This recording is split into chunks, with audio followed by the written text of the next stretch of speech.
Agora está começando Jornal Página 1. O que aconteceu nas últimas 24 horas na cidade de Paranavaí e região. Notícias policiais, política, esporte.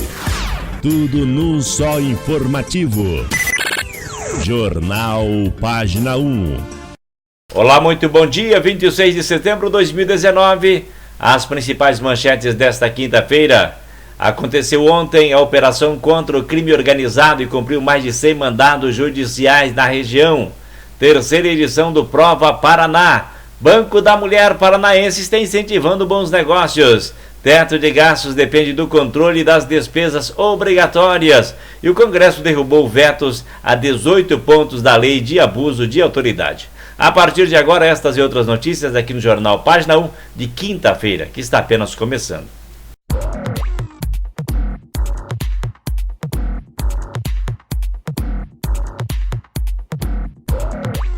Iniciando o Jornal Página 1 desta quinta-feira, vamos para o tempo e a temperatura para todo o Brasil.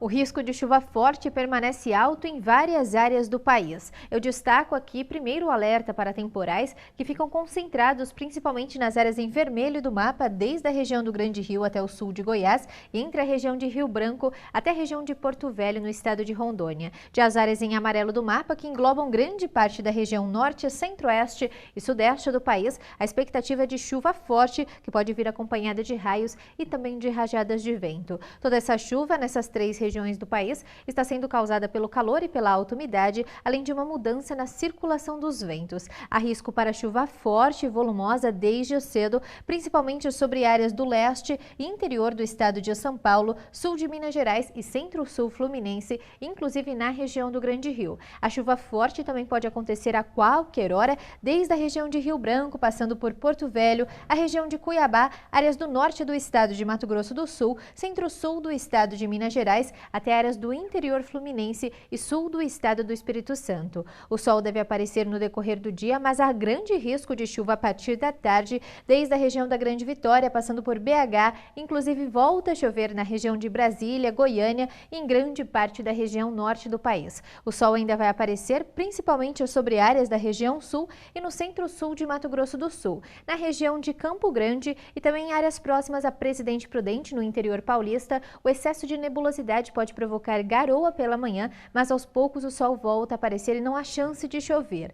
A expectativa é apenas de chuva passageira em parte da costa leste nordestina, inclusive na região de Salvador. Em grande parte do interior da região, dia de sol forte sem expectativa de chuva, e algumas pancadas acontecem a partir da tarde sobre a região de São Luís e em algumas áreas do interior do estado do Maranhão. A mínima prevista em São Paulo é de 15 graus, 17 graus em BH e 22 graus em Salvador, e a temperatura máxima à tarde vai chegar aos 35 graus em Manaus, 29 graus no Recife e 30 graus em Brasília. Aconteceu ontem na região noroeste do estado do Paraná a operação contra o crime organizado e cumpriu mais de 100 mandados judiciais na região. A investigação apurou que os líderes da quadrilha estavam agindo dentro da cadeia de Alto Paraná e estavam aliciando pessoas, principalmente adolescentes. A 22ª Delegacia Regional de Alto Paraná deflagrou no início da manhã de ontem, quarta-feira, a Operação Tribos. A ação tem o objetivo de desmantelar o crime organizado que agia por meio de 3 células criminosas na cidade de Alto Paraná e também se estendia pelos municípios de São João do Caiuá, Paranavaí, Nova Esperança, Paranacite, Inajá, Marilena, Cruzeiro do Oeste, Guaíra, Dois Vizinhos e Pedreiras, no estado de São Paulo. De acordo com a Polícia Civil, 35 pessoas foram presas nesta ação. Outros 20 já estavam detidos em cadeias e unidades penitenciárias. Outros 2 suspeitos foram presos em flagrante por tráfico de drogas durante buscas nas residências. Segundo a Polícia Civil, as investigações revelaram que o grupo criminoso vinha agindo na região em crimes como tráfico de drogas, homicídios e roubos. A operação contou com a participação nada mais nada menos de 120 policiais que cumpriram mais de 100 mandados judiciais, sendo 61 de prisão ou apreensão de adolescentes e 51 de busca domiciliar. Ainda conforme a polícia, durante as investigações que duraram cerca de 10 meses, foram ouvidas pessoas, realizadas diligências de campo, análises periciais e outras medidas de inteligência, que levaram a provas e indícios suficientes para demonstrar a autoria e a materialidade dos crimes investigados em várias comarcas. A terceira edição da Prova Paraná. Esta edição foi aplicada pela Secretaria de Estado da Educação e do Esporte e aconteceu na terça-feira passada em toda a rede estadual de ensino e nas redes municipais que fizeram a adesão.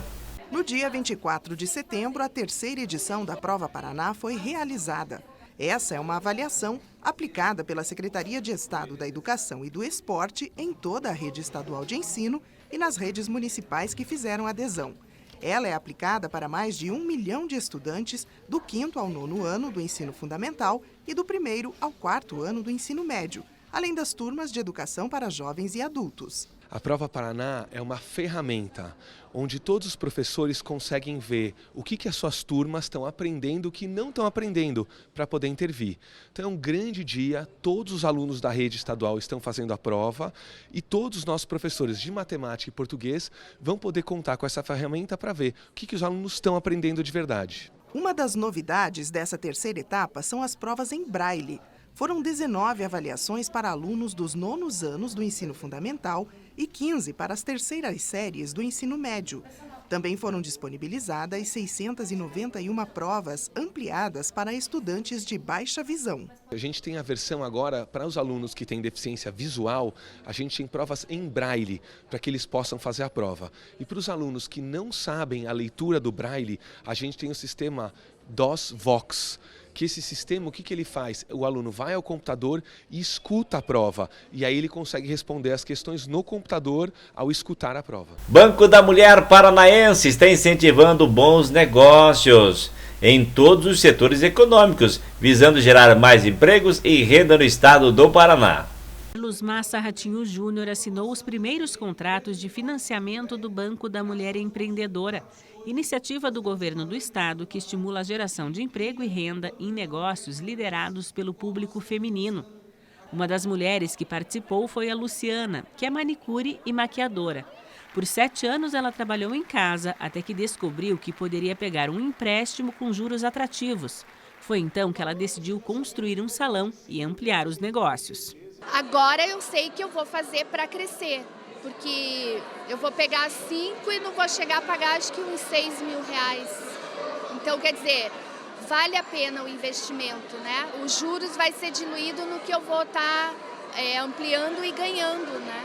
Não vou trabalhar só para pagar o que eu vou emprestar daí, né? Gerenciado pela Fomento Paraná, o programa vai oferecer créditos de R$1.000 a R$500.000 de acordo com o porte do empreendimento.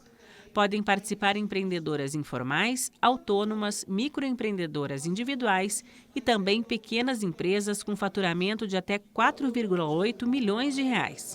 Os juros entre 0,48% e 0,98% ao mês são menores que os praticados pelo mercado financeiro e são taxados de acordo com o faturamento e também com cursos realizados pelas empreendedoras. Tem uma lógica muito interessante. Mulher empreendedora capacitada em gestão vai ter uma redução ainda adicional nas taxas de juros. Por quê? Qual que é a lógica? Mulher que é preparada, é capacitada, vai cuidar bem dos seus negócios, vai pagar a amortização, né, do financiamento, do empréstimo em dia e todo mundo ganha.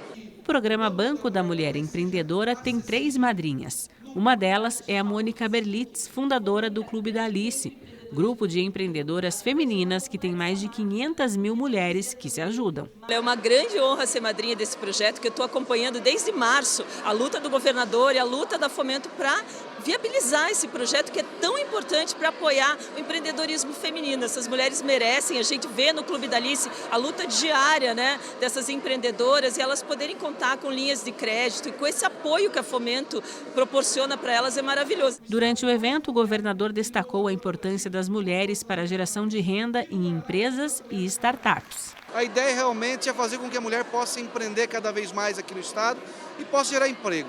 Hoje a mulher paranaense já tem uma importância muito grande no mercado de trabalho e no setor econômico do nosso estado. Então o que nós vamos fazer é dar uma turbinada em tudo isso que a mulher paranaense... Teto de gastos depende de controle das despesas obrigatórias, isso é claro. O teto de gastos da União é o tema da coluna da Instituição Fiscal Independente, o IFI, que a cada 15 dias traz informações sobre a economia brasileira. Quem explica o assunto é o diretor do IFI, Daniel Cury. O teto de gastos foi criado pela Emenda Constitucional 95 de 2016. Por um período de 20 anos, ou seja, até 2036, o crescimento do gasto público fica sujeito a um limite. Nos primeiros 10 anos de vigência do teto, esse limite é dado pela inflação do ano anterior. Nos 10 anos seguintes, essa correção pode ser alterada, mas não mais do que uma vez por mandato presidencial. Essa correção, inclusive, pode ser determinada por meio de lei complementar. Com isso, espera-se que a despesa em percentual do PIB caia durante a vigência do teto. Também é importante destacar que o teto de gastos é individualizado por poder ou órgão autônomo da União. O Executivo tem um teto que representa mais de 95% do limite total, mas os outros poderes também têm outros 14 tetos. No Legislativo, por exemplo, Câmara, Senado e TCU têm tetos individualizados para cada um dos órgãos. A preferência por regras de despesa, principalmente nos últimos anos, se deve a algumas vantagens em relação às outras regras, por exemplo, regras de resultado primário, como a União tem, e regras de limite ou metas de dívida. Uma dessas vantagens é a simplicidade e a transparência de regras voltadas para o gasto. Em geral, a sociedade entende o conceito, os representantes no Congresso também entendem e isso melhora e incentiva o debate público em torno da política fiscal.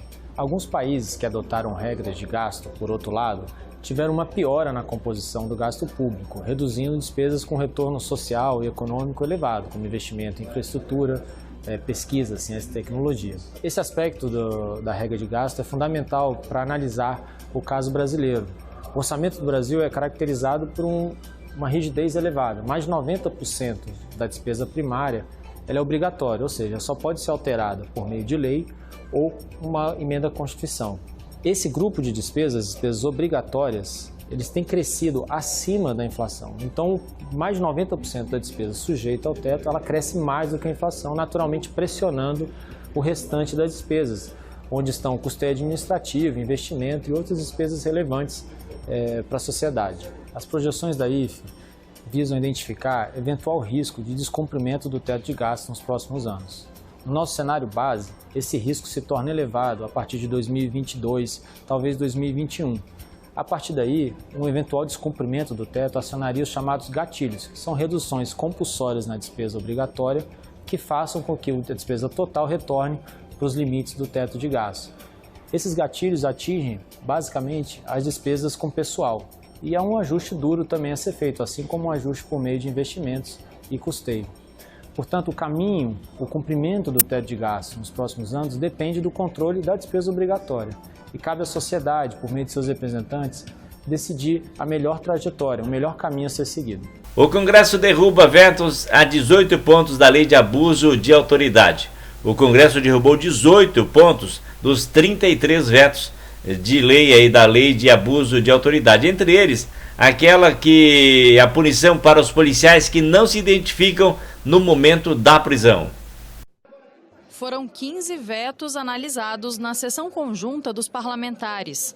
Em relação aos mais de 30 dispositivos vetados pelo presidente Jair Bolsonaro, somente a lei que traz as regras para os crimes do abuso de autoridade, 18 foram rejeitados pelos senadores e deputados. Entre eles, os vetos ao trecho que determina que o Ministério Público é o responsável por ingressar com ação na Justiça contra os crimes de abuso de autoridade, ao que prevê pena de 1 a 4 anos de prisão à autoridade que constranger o preso a produzir prova contra si mesmo ou contra outra pessoa e ao que obriga o policial a se identificar ao preso no momento da detenção. A legislação de abuso de autoridade passou a ideia à população brasileira tratar-se de uma tentativa de intimidar, de atemorizar, de limitar a ação de investigadores e de julgadores. Eu tenho convicção de que ele sairá daqui como um instrumento para coibir a prepotência, a arrogância, o abuso que é cometido no dia a dia contra a população brasileira. Nós sabíamos, né, que haveria uma grande dificuldade e isso se mostrou nos números. Então a gente teve ali um equilíbrio, né, em relação ao abuso de autoridade, 15 pontos mantidos, 18 rejeitados e infelizmente a conta política a gente sabe exatamente qual é. Então nós sabíamos e já havia inclusive um recado claro, né, dado por boa parte dos líderes de que não haveria manutenção do veto total. A votação dos vetos não foi concluída. Cerca de 8h30 da noite, por falta de quórum, o presidente Davi Alcolumbre encerrou a sessão. Ainda falta a análise de 9 destaques. Com isso, nem projetos de abertura de crédito extraordinário, nem o projeto de lei de diretrizes orçamentárias para 2020 começaram a ser discutidos. Foi convocada nova sessão do Congresso para esta quarta-feira, às 16h. Tentei uma negociação, como eu estou fazendo em todas as reuniões do Congresso Nacional, para que os líderes possam compreender que nós estamos em setembro, indo para outubro, e não temos lei de diretrizes orçamentárias votadas. Nós temos vários ministérios que estão todos os dias sufocados com as suas despesas, aguardando a votação dos PLNs. Infelizmente, alguns congressistas não entenderam a importância de votarmos os PLNs, votarmos a LDO, porque, veja só, com a reestruturação do governo, que foi feita pelo presidente Bolsonaro, as relatorias setoriais do orçamento do Brasil ainda continuam como se o governo tivesse 33 ministérios. E o governo não tem mais 33 ministérios. Não temos como indicar os blocos, os senadores e deputados que vão ser relatores setoriais do orçamento do Brasil. Então, infelizmente, alguns senadores e alguns deputados ainda não entenderam isso. O que eu quero é liberar a pauta, votar as matérias que estão pautadas há muito tempo, mas infelizmente hoje foi mais um dia que nós não conseguimos votar.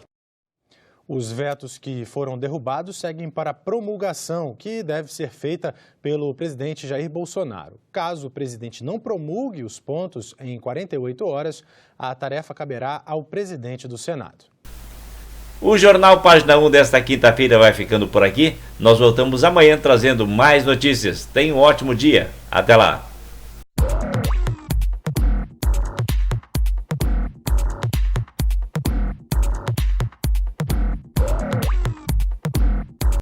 Quando se faz apoio cultural, não é só você quem ganha por ter seu comércio divulgado. A comunidade toda ganha. A Rádio Comunitária leva cultura, informação e interação direta com o ouvinte, contribuindo diretamente para o desenvolvimento da comunidade. Anuncie. Apoio cultural é legal. Lei 9.612/98 e Portaria 4.334/2015 do Ministério da Ciência, Tecnologia, Inovações e Comunicações. Seja um apoiador cultural.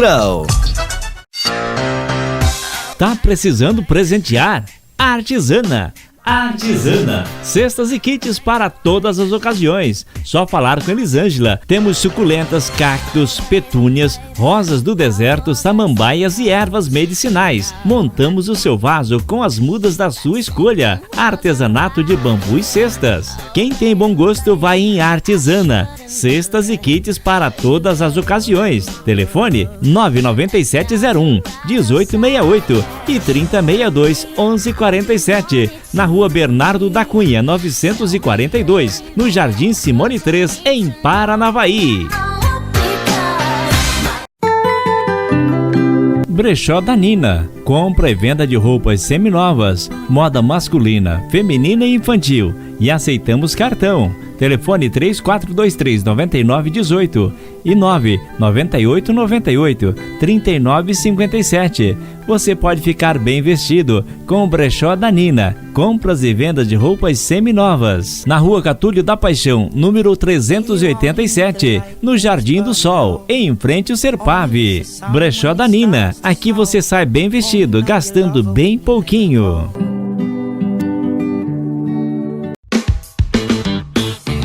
Em qualquer estação, em qualquer ocasião, tranquilidade na hora de comprar, variedade com o melhor preço. Na Comercial Duarte você encontra produtos elétricos, hidráulico e utilidades para o lar, carriolas, varal, mangueiras, escadas, carvão, churrasqueiras, vassouras e ferramentas. A Comercial Duarte atende em horário especial, de segunda a sexta-feira, das 8 às 19 horas e aos sábados até às 18 horas e no domingo até o meio-dia. Comercial Duarte, Rua Amador Aguiar 235, no Jardim Simone. Telefones 3423-7912 e 99950-8121. Comercial Duarte, aqui tem de tudo.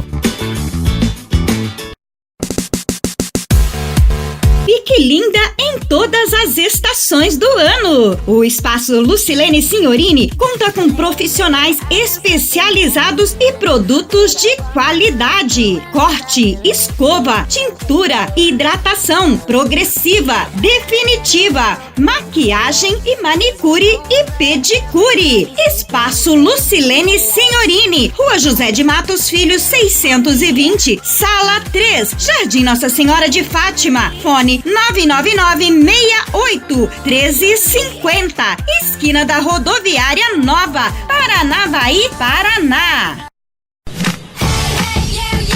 Estúdio Belíssima. Estúdio Belíssima oferece uma novidade pra você. Vai cuidar da sua beleza dentro da sua casa. É isso mesmo. Escova, penteado, tintura progressiva, manicure e pedicure em domicílio. E já tem promoção do mês. Pé e mão de segunda a quarta-feira por R$20. Agende seu horário com a Ana Paula do Estúdio Belíssima pelo telefone 997364389 e transforme a sua beleza. Estúdio Belíssima.